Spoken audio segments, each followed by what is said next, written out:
ये तो 300 साल बाद आया है। अशहाब कहफ ईमानदार और अल्लाह पर मुकम्मल यकीन रखने वाले लोग थे। वे इज्जतदार खानदानों से ताल्लुक रखते थे। उस दौर में दकियानूस नाम का एक बेहद जालिम बादशाह हुकूमत करता था। वो लोगों को मजबूर करता था कि वे अल्लाह की इबादत छोड़कर मखलूक की पूजा करें। जो कोई उसके हुक्म को मानने से इनकार करता उसे कत्ल कर दिया जाता था। अशहाब कहफ ने अपने दीन और ईमान की हिफाजत के लिए और अल्लाह के सिवा किसी और की इबादत करने के बजाय एक करीबी पहाड़ की गुफा में पनाह ली।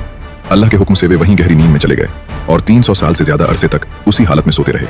जब दकियानूस को मालूम हुआ कि वे गुफा में छिपे हुए हैं तो उसने गुफा के मुंह पर एक मजबूत दीवार बनवा देने का हुक्म दिया ताकि वे भूख और प्यास से वहीं मर जाएं और वही गुफा उनकी कब्र बन जाए।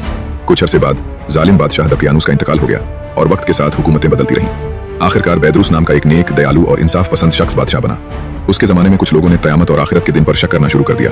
इन हालात से परेशान होकर बादशाह बैदरूस ने तन्हाई में जाकर आंसू बहाते हुए अल्लाह से दुआ की, ऐ अल्लाह, ऐसी निशानी जाहिर फरमा कि लोग क़यामत और दोबारा जिंदा किए जाने पर ईमान ले आए। उसी वक्त अल्लाह के हुक्म से एक चरवाहे ने अपनी बकरियों को पनाह देने के लिए उसी गुफा को चुना। उसने कुछ लोगों की मदद से गुफा की दीवार तोड़ दी। दीवार गिरते ही लोग डर कर भाग गए। अल्लाह के हुक्म से अशहाब कहफ खुशी और ताजगी के साथ नींद से जाग उठे। उन्होंने आपस में सलाम किया और मशवरा करने लगे। इसके बाद उन्होंने अपने साथी यमलीखा से कहा, बाजार जाओ, कुछ खाना ले आओ और खामोशी से यह भी पता लगाओ कि दकियानूस हमारे बारे में क्या करने वाला है। यमलीखा जब शहर पहुंचा तो हालात देखकर हैरान रह गया। हर तरफ इस्लामी निशान नजर आ रहे थे। जब वो रोटी खरीदने गया और दकियानूस के जमाने का सिक्का दिया तो दुकानदार चौंक गए। उन्हें लगा कि शायद कोई पुराना खजाना मिल गया है, इसलिए उसे हुक्मरान के पास ले जाया गया। हुक्मरान एक नेक और समझदार इंसान था। उसने पूछा, ये सिक्का 300 साल से भी ज्यादा पुराना है और तुम इतने जवान कैसे हो? यमलीखा ने पूछा, दकियानूस कहाँ है? हुक्मरान ने जवाब दिया, इस्नान नाम का कोई बादशाह अब नहीं है। हाँ, सैकड़ों साल पहले इसी नाम का एक जालिम राजा हुआ करता था। तब यमलीखा ने पूरी कहानी बयान की। सब लोग उसके साथ गुफा की तरफ गए। वहां अशहाब कहफ ने समझ लिया कि अल्लाह ने उन्हें लोगों के लिए क़यामत की एक जिंदा निशानी बना दिया है।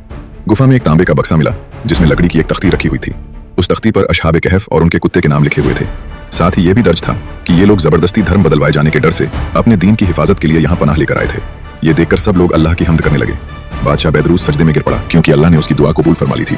अशहाब कहफ ने बादशाह को दुआ दी, अल्लाह आपकी और आपके मुल्क की हिफाजत फरमाए।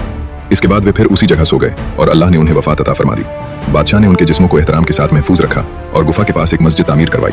बेशक अल्लाह जिसे चाहे मार डाले और जिसे चाहे जिंदा कर दे।